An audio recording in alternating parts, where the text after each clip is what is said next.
as the nature of being a superhero, you kind of have to do like the hand movements thing, right? You have to sell that. Is there a discussion of like, oh wait, we need to sell Sue's hand movements in a different way than Scarlet Witch. I need a different special hand movement than Lizzie.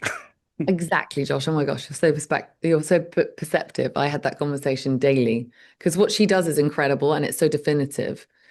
And I also wanted to understand the powers at a very fundamental level. Otherwise, I think I would feel a bit silly. You know what I mean? I knew I would feel silly kind of waving my hands around without really understanding what it feels like to do it. Prepare your ears, humans. Happy, sad, confused begins now. Hey guys, it's Josh here. Welcome to another edition of Happy, Sad, Confused. Today we are celebrating the next big blockbuster of the summer with Sue Storm herself. That's right, Vanessa Kirby on the podcast talking all things Fantastic Four. Very excited about this one. A first-time guest on Happy, Sad, Confused, Vanessa Kirby, way overdue. Thank you guys, as always, for checking out what I'm doing over here. So much great reaction to last week's episode with James Gunn. Thank you guys for all the love. If you haven't checked it out by now, check it out, because that was an embarrassment of riches, a great combo. His third time on the podcast talking all things Superman. But now we move into Fantastic Four territory with Vanessa Kirby. This is a fun one. Before we get to that, let's see, a couple things. First up, very big, exciting news. We have a live Happy, Sad, Confused event to talk about. Los Angeles, come on out. Tickets are now available. August 15th, Ben Stiller and Seth Rogen together. You heard me right.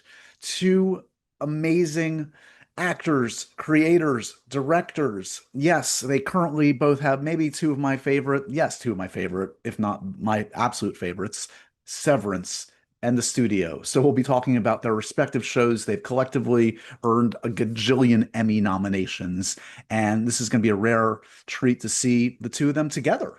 I don't know how this happened. I mean, I do know how it happened, but I'm very excited that it has come together. August 15th, Fine Arts Theater, where we've hosted a bunch of events, 7 p.m. Get your tickets now. The link is in the show notes. These tickets are going to go fast, so grab them while you can and come out and say hi. As always, check out our Patreon, patreon.com/happysadconfused. That's where you get early access and discount codes to events like this, and all sorts of bonus materials. Check it out. Okay, just a couple quick words on Vanessa, and then I'll toss to the main event. Fantastic Four, of course, is the topic at hand, and this was really cool of Vanessa to do, because we've been trying to make this happen for a while. Vanessa has been very kind enough to say she's a fan of the podcast and had wanted to do it for a bit, and given that she's on this worldwide press tour, given that she was in the middle of a junket, I wasn't sure it was going to happen, but she agreed to do this literally during her lunch break. She's pregnant. She's got a lot going on. So I'm very appreciative that she made the time for this. She's a delight. She has had such an amazing career already, and it's really just kicking into another gear in recent years, thanks to, really great dramatic work and things like Pieces of a Woman and The Sun, but also then working in the biggest pop culture, properties around, whether it's Hobbs and Shaw or Mission Impossible or now Fantastic Four. We also talk a little bit about her beginnings in television, of course, in The Crown. She was cast in that 10 years ago. And to see her now front and center in this kind of context is really cool. And she's fantastic in the film. She is the heart and soul of this movie. You're going to love her in it, and we're going to see a lot more of her in Doomsday and many future Marvel projects, I'm sure. And you can hear in this conversation, by the way, she's so passionate about Sue and the things she does in the comics. I think the comic fans out there are going to be excited to hear Vanessa so passionate about this. So enjoy this chat. It's a little shorter than we usually do, but again, given all the context, I'll take what I can get. And I'm really, again, thankful she made the time. So without any further ado, please enjoy my conversation with Sue Storm, the Invisible Woman herself, Vanessa Kirby. Vanessa Kirby, finally on Happy, Sad, Confused. Thank you so much for squeezing me in today. It's good to see you. Thank you for having me. I love this show, so I'm really excited myself. Thank you. Congratulations on the film. I'm one of the privileged few that have gotten a chance to see it. It's so fun. You're amazing in it. And I want to give folks some context, because I am really appreciative, because press tours don't get any bigger than this. and Vanessa is sacrificing much of her lunch break to catch up with me. So, not to mention you're pregnant. So there's a lot going on in your world. So I really appreciate you. You're so Um, welcome. okay, so first of all, before we get to Fantastic Four, I mean, it struck me it's about 10 years into kind of like the big transition point in your career, almost to the date. Summer of 2015, I think you're cast in The Crown, which is a major shift. You've been doing theater, you're succeeding, and then this transition starts into TV and film. Just reflect for a second for me. Does it feel like a minute, 10,000 years? What is that when you hear that number? What does that do to you? Oh God, yeah. Yeah, it really was a transition. But just even you saying that, it was I mean, I was so lucky. It wasn't really easy. It was a very gentle transition in some ways because when we started that show, we were a bunch of theatre actors, we were filming in London.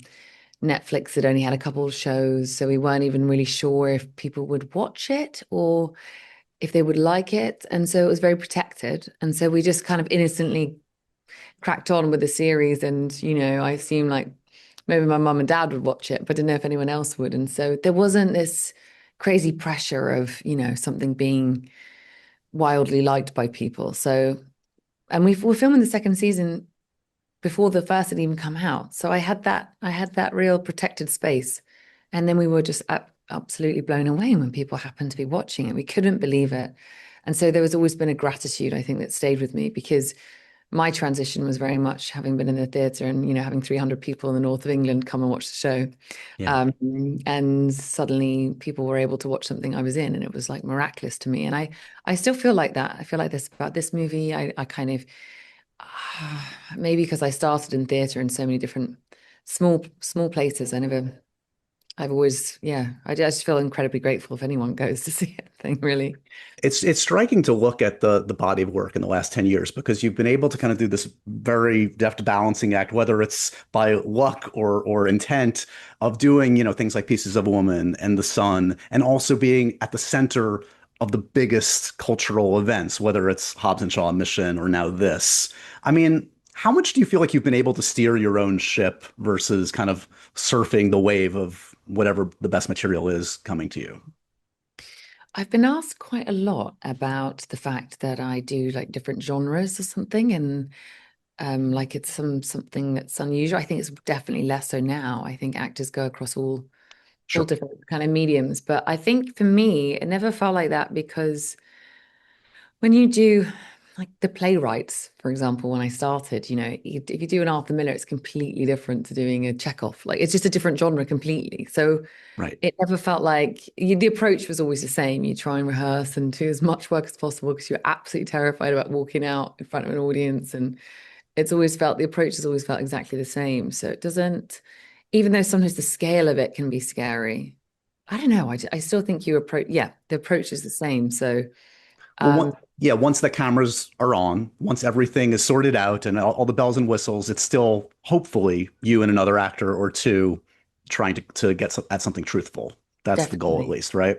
Definitely, definitely. Yeah. And learning to not be afraid of the sort of the technicality or the machines around that took me quite a long time Well, to, that's the trick, right? Fooling your brain into thinking there's nothing on the periphery and really like locking in. yeah. Yeah. Like even for example, in this, Sue going up against Galactus, there was maybe 60 crew members behind the camera, and I Yeah. was staring at kind of like a metal pole that was really high. And I just was like, oh, I just kept trying to imagine what I was seeing, Yeah. and you just, yeah, it's endlessly tricking your mind. So, for those that know me, they know it will surprise no one to know that I grew up with this stuff. I lived and breathed comics. What was your bag like growing up? Like, what were you into genre wise, franchise, a book series, films? Like, if I talked to like 12-year-old Vanessa Kirby, what was your obsession? I was obsessed with a combination of those. Well, my dad introduced me to a lot of cinema, and so we would watch Midnight Express when I was super young, and Oh, wow. to expose us to everything. And then all the classics, I was like all the ones that came out during that era. We watched them on loop, on absolute loop, and I'm talking about things like Splash and all those early movies and um Like Yeah. what films can you quote backwards and forwards if I put you to the test? Like what's Oh just ingrained God. in you? I mean, if you're talking about 12-year-old, I think Titanic. I don't think I, I just remember going to my parents took Of me to the course. cinema six. I think, yeah, and just the scale of it. We were discussing earlier what movies would we like to see in IMAX, but do you remember when Jurassic Park came out? And Yeah. like all those, oh my gosh, those Spielberg movies. That was my childhood. Yeah. That was my childhood, mixed with, my dad introducing us to lots of like, sometimes he would say, no, we're going to watch, you know, a classic, and then Yeah. you can watch a new one. Well, those things that you see almost a little too young are always the ones that really kind of like break your brain in the best possible way. I remember seeing like Jaws when I was like definitely too young, and something I would expect seeing Midnight Express anytime before you're 18 is probably going to make an impact on a young I woman. remember the sweat. Do you remember how amazing the sweat was at the airport for those guys? It was so Yeah, visceral. I always remember that. But yeah, you're right. Breaking your brain, it's so true. It really does feel like that, doesn't it? So it like goes in you and you just never forget it. totally, totally. We're all kind of locked into who we were at 12 and the pop culture that really seeped in then forever.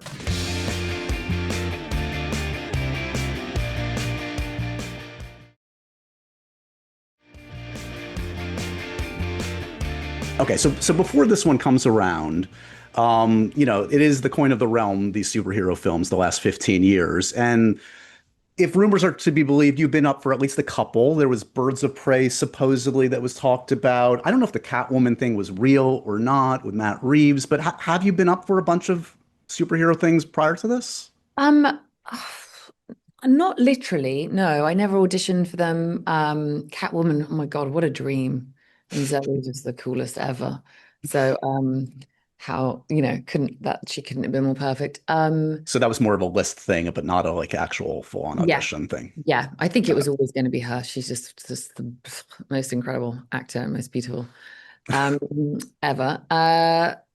Yes, Birds of Prey. No, I never met on that, but I was so happy that it was a female superhero anti-heroine movie coming around. But I always had a deep appreciation because I understand, they're so globally loved, and it's almost like culturally like the Odyssey or the Iliad, these kind of like mythical, um, yeah, embodied kind of mythical, what's the right word? There's sort of symbols of Yeah, of all they're the the most basic primal stories. They are just our current way of telling these yeah, stories that recur throughout history, right? yeah, exactly. And so when this one came around, I was so genuinely moved by the fact that this was a woman who was pregnant and um, was a new mother and also has these superpowers. It helped me ground it in something that's, to try and understand what it would be like to have both those things happening at the same time. Was a challenge, but I was grateful for that because it rooted it in this kind of domesticity somehow, in this Totally.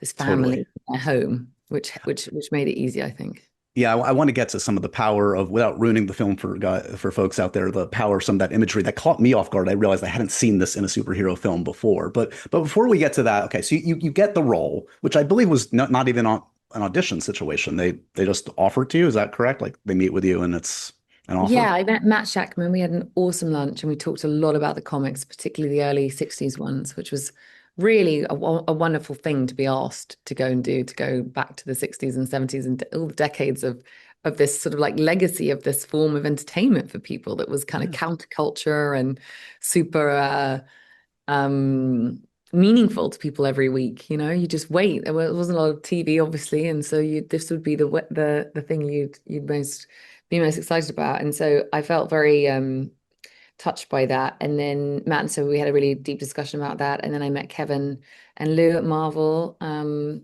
And then the next day they asked me to do it. So no, there was no audition, which sometimes makes Amazing. it scary because then you go, oh gosh, the first day when you Right. open You your want to mouth, kind of prove to yourself in like a way. recast. Yeah. Right. Right. So look, there are obvious benefits to this. Marvel knows what they're doing. This is an iconic character, but it's also a commitment. This is not a one and done. This is going to be potentially the next 10 years beyond of your life, off and on. So that has to be something that whether you wrestle with it or you contemplate. I mean, I don't know, is there a little trepidation when you're like, I'm really kind of making a commitment to my career and life for the next 10 Mhm. plus years?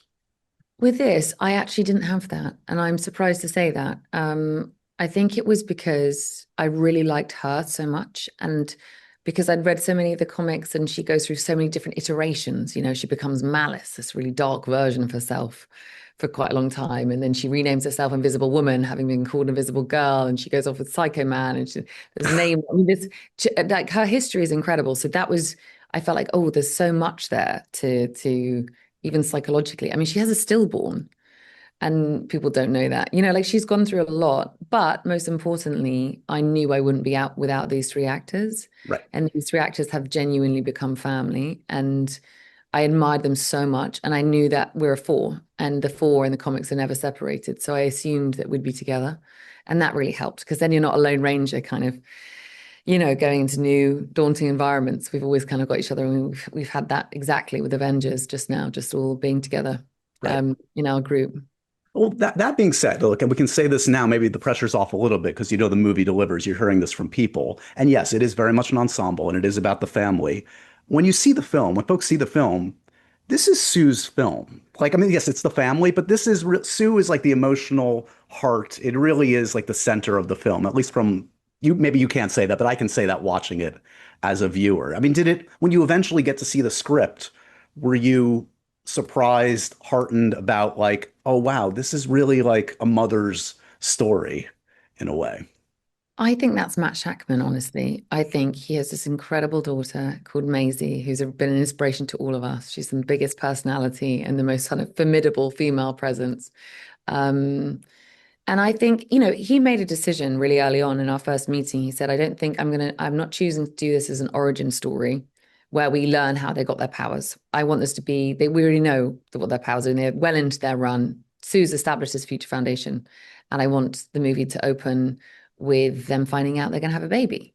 And most importantly, that's that's all the things that a new parent feels, you know, daunted, anxious, scared, ecstatic, and have these two parents basically live through the course of this movie with coming to terms with the fact that they're becoming parents, and also because they feel like they're different, they're not who they were, and therefore we have a child together. And will we pass on the things that we don't like about ourselves, or that what are we going to pass on to our child? And that inherently was like a very human existential question.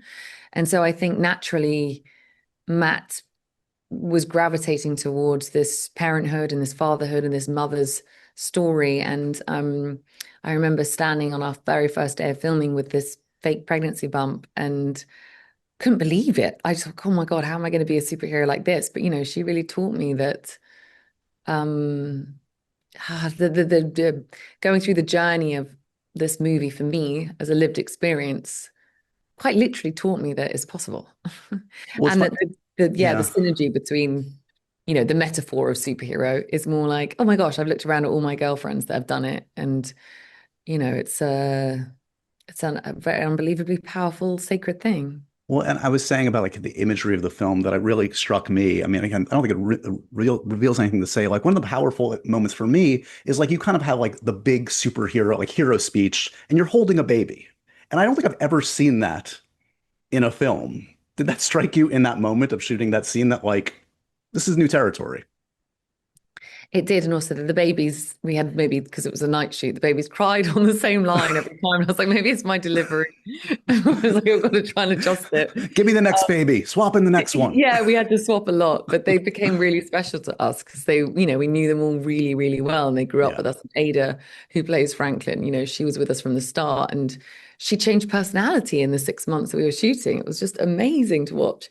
But yes, definitely. And I think also I remember us saying at the beginning, you know, a lot of these kind of these stories, you know, of these superheroes, they go up against something really difficult. They have to face some massive threats and see if they can overcome it and fall down and try and get back up and try and, you know, pr protect the something about, you know, about humanity.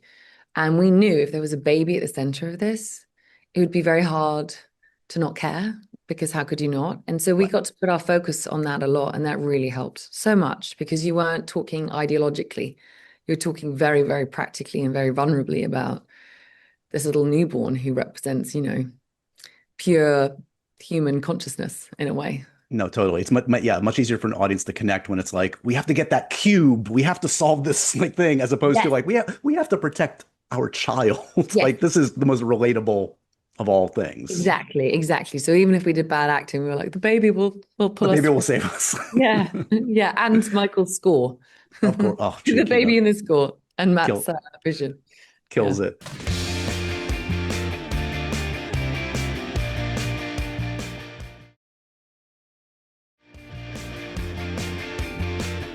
I have a very stupid but real question. I mean, so like, as the nature of being a superhero, you kind of have to do like the hand movements thing, right? You have to sell that. Is there a discussion of like, oh wait, we need to sell Sue's hand movements in a different way than Scarlet Witch. I need a different special hand movement than Lizzie. Exactly, Josh. Oh my gosh, you're so perceptive. I had that conversation daily because what she does is incredible and it's so definitive. And I also wanted to understand the powers at a very fundamental level. Otherwise, I think I would feel a bit silly. You know what I mean? I knew I would feel silly kind of waving my hands around without really understanding what it feels like to do it. But then you go, well, how do I start to imagine what it feels like to do it? And so I had to understand it on a scientific level. So I was imagining that Sue creating force fields is essentially like moving frequency or energy, right? And if you think about radio waves or microwaves, or our phone waves that connect a call to Australia from England, it's not what the connection is invisible, but it's still moving through space, if that makes Sure. sense. Hmm. And we can't see them with our retinas, but it's there. And so I imagined, okay, Sue can just move things. She can move light in a way that we can't. We can't perceive in our human, five senses. She Right. almost like had a seventh sense, is what I imagined. And so then we started talking about how in the comics she does use her hands a lot. So I can't not use my hands because for a second I was like, maybe I just shouldn't, just so it's not too similar to anybody. Because even Doctor Strange, uses his hands like a lot of the superheroes do. So then I thought, okay, well, seeing as she's using her actual molecules, like her actual cells and her own atoms to move a different kind of frequency, wouldn't it come from her core rather than just her hands? And then I said, well, look, why don't we study the chakras and imagine that it's a whole energetic force field that's coming out of her. And then she uses her hands to conduct that energy. So I spoke to VFX and Matt and I spoke for ages, and Jenny, the movement director, who was wonderful. We just spent a long time trying to work out bodily movements. And sometimes they got a bit too sensual. So we had to pull back a bit. Because but she is. Yeah, I hope Sue is like a little bit sensual because she is to me in the comics. But it was really fun developing it, and then Matt showed all these images of kind of prisms of light and how light refracts and stuff. So it wasn't just like a whooshing sort of, the Harry Potter wand. It wasn't like that. We wanted to create kind of as if she was moving light, through space. Well, it is a reminder of like why they get the best actors in the business for this, because like again, towards the end, the kind of stuff you have to do with just your body and like essentially grunting, like making like you don't even have dialogue to lean on in this kind of like these dramatic moments, and it takes a really good actor to sell that because if it could look really silly in the wrong hands. Yeah. And sometimes you feel silly too, because I Of didn't course, have yeah, in the scene where I think you're talking about where she's, going at her full capacity. yeah. I had to push against stuff. When we tried, I said, okay, can I push against something so that it doesn't look like I'm just pretending? And how can we make this look really real and almost like the biggest effort of her entire life ever, as it would have to be. But then in the end, I had to do it just on my own. And so there was, hundreds of crew members that are all my friends and stuff, all standing around where I'm kind of, grunting on the floor and trying to imagine I'm making this effort that's kind of, is the most difficult thing a human being could do. And yeah, you do. There are moments, then you just be like, I'll just keep going. Yeah. So I mean, I love what you said about earlier. You clearly fell in love with this character and the lore and the 60 plus years of history. Have you put in your 2 cents about like, oh, it would be great to explore this aspect of the character? I know it's beyond your pay grade, but like selfishly as an actor, what do you want to play of Sue if you got to keep going? Oh, it's Malice, definitely. Definitely Malice. I just love that that's a part of her. It just makes me so happy. It makes me so happy because she has, I tried to understand, right? they all came back from this accident and they all decided to do different things with their powers as a family, right? And Reed goes heavily into massive scientific and technological advancement. You know, I think he feels guilty for what happened and he's trying to improve the world in that way. And Sue creates this future foundation, which literally goes around to every country leader. This sort of is mentioned at the beginning of the movie, and she gets them to disarm and to get rid of all their armies. And I thought, oh my gosh, that is the hardest thing that anyone could try and persuade our current world to do. And so I thought she must have such a high emotional intelligence to be able to do that. And she's made a choice, right? There was one line, I don't think it's in the film, but she says, there was one line at one point, she says to Mulman, you know, if you're not careful, I could give you an aneurysm in a second. And that was so useful for me. That was a real touchstone because it's true. She could put a force field, and there's lots of images in the comics of her doing it to Doom and her doing it to all these enemies where she threatens to do it because she can, but she chooses not to. And it's someone that chooses not to, but still could. And so I love this. Always love Malice because it's almost like a part of her that needs to come out to be expressed, that while she is committed to being altruistic and being a leader and doing good in the world, she also has a shadow side like we all do, which has to come out in order for her then in the comics to become Invisible Woman. She renames herself from Invisible Girl, you know, so she becomes a woman by going through a dark time. And that always felt really, I loved that journey. I thought it felt very, very true.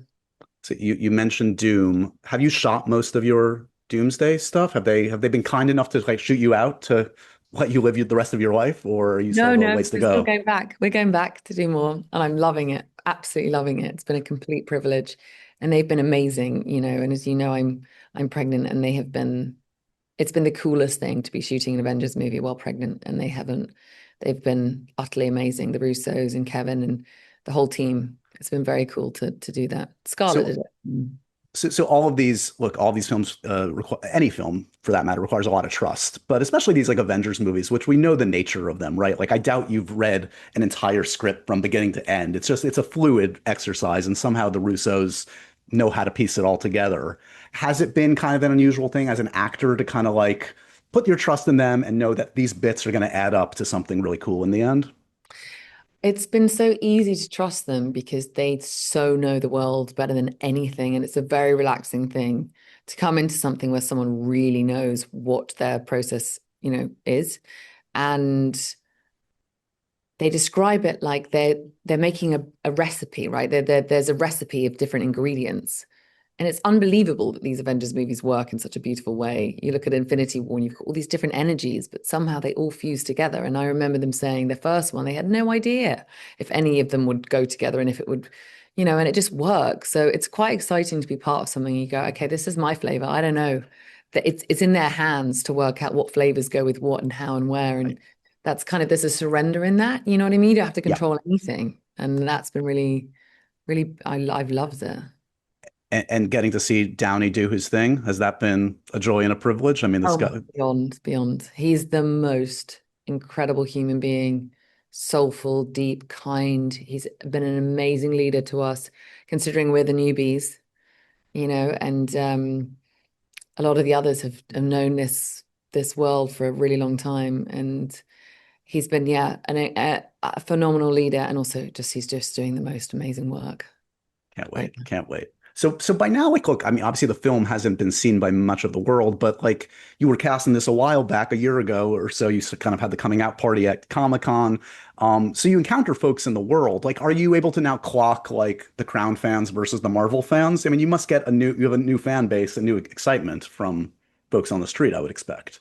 Yeah, I know what you mean, Josh. It's funny. There are definitely different bases, and sometimes they surprise you and you don't expect, like, oh my gosh, that's the thing that you like. But sometimes there's overlap. So I'm really interested. I'm so new to the MCU, so I'm really interested but I also understand, you know, watching them all and going back and rewatching them all together. And you see something like Scarlett's journey from the beginning and what she did with that character to her death. It's you've grown up with that character and her journey and her story and all the iterations and stuff. So there's something so really special about that, which the comics did. You got to watch, read all these different characters through different illustrators and different storytellers and stuff, and each of them brought a different flavor. And so we just feel like we're just joining one part of that and kind of adding to that just as an extension of. So yeah, I'm really excited to meet more of them, honestly, because I care as much as they do now. I'm such a big fan of Marvel. No, it's clear. It's clear. It's palpable. It's exciting to hear you excited about this universe. I just want more Crown folks. I want my beloved Claire Foy in Marvel now. Oh my God, she would just dominate. I mean, she kills it in everything. She's one of my kills it in faves. everything. No, I would sit there on set in these scenes with her, and I'd be stunned. And I think I don't know how the hell I'm going to be even present, like participate with you in this scene, because how would you're just so magnificent. She was still one of the best actors I've ever worked with. Well, she's become a spirit animal, a 5-timer on Happy Sad Confused. This is only your first time, but you're going to catch up. We're going to get you on a bunch more. Okay. That's what I mean. I can't believe it's my first time. Way overdue. Quickly, I'll let you go in a couple, but I said not to see you in Mission. I assume that had to do with, is that about Fantastic Four? Just like there's not enough time to like make it all work, or? Yeah, we were working 6 days a week. Everyone was working so hard. I remember looking at Matt Shackman at one point, just being like, "Oh my gosh, that man." I keep saying, "Oh my gosh," and I don't know why. Just something's been infected with it today. I usually swear, but maybe that's why I try not to swear. But yes. What was I saying? Mission, but you were 6 days a week. You were, yeah. And we had so much to shoot. And Matt was just unbelievable in I've never worked with someone who's works that as hard as he does. And he would always respond if I said, "Oh, I'm the scene I'm confused about. Could we have a Zoom?"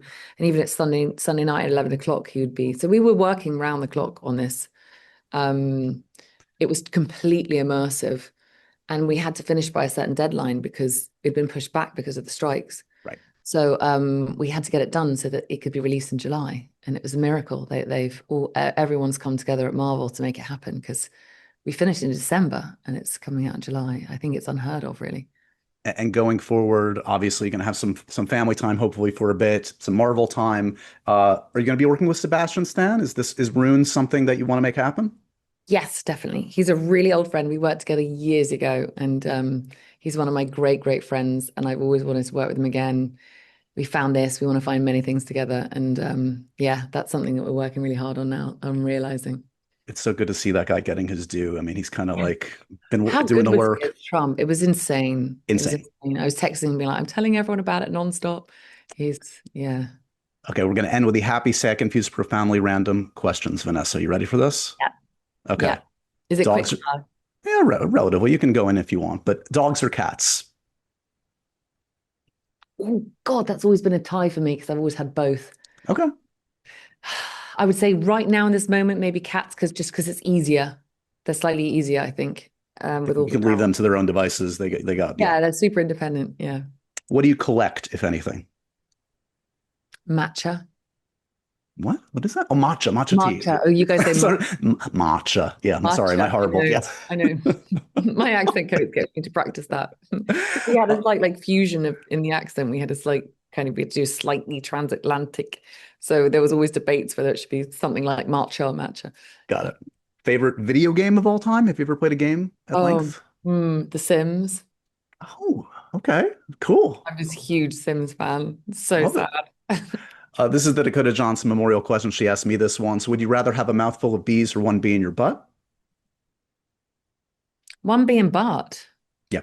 Yeah, because then you can talk about it and like share it. This is what's happening back there, just so you know. Yeah. I mean, the best thing is if something's difficult, you've got to talk about it. Yeah. What's the wallpaper on your phone? Oh, right now? Glastonbury Festival, which is my house on Earth. Nice. Yeah. Last actor you were mistaken for? Oh, Jodie Comer. Oh, another one of my faves. That's good company. Yeah. I mean, heaven. I was thrilled. I went along with it for a while. You were so good in your one-woman show. I went, "Oh my God, thank you so much."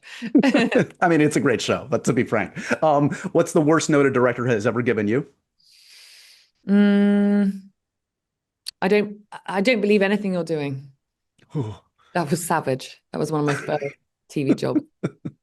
Okay, last 30 seconds. Actor who always makes you happy. Eben, Joe, and Pedro. Okay. Movie that makes you sad. Mm, what did I last cry at? Do you have a Oh my go-to? God. I mean, like the most, you mean the saddest one of all would be Schindler's Well, List or something. I mean, that's pretty, Or yeah. on Titanic when you were little. Titanic, there you go. Yeah, Jack dying. I don't think anyone's ever over that. And a food that makes you confused. You don't get it. Why do people eat I that? don't like scallops, and I don't massively like oysters actually, because Okay. you don't even chew it and taste it. You just neck it back. Do you know what I mean? I I don't hear get you. it. Why don't you just at least like taste the fishiness and enjoy or whatever? But no, so it's never been my jam, those. Okay, we'll dive into that deeper next time. Vanessa, you're the Yes. best for sneaking this in. I appreciate you. Have a great rest of the press tour and hopefully next time in person. Thank you, Josh. And it's, I'm doing a solo interview. I've always been with the boys. Yeah, you usually can just like, over to you, Pedro. No. Yeah. Yeah, always. But it's been so nice meeting you. Thank you so much for having me, Josh. And so ends another edition of Happy, Sad, Confused. Remember to review, rate, and subscribe to this show on iTunes or wherever you get your podcasts. I'm a big podcast person. I'm Daisy Ridley, and I definitely wasn't pressured to do this by Josh.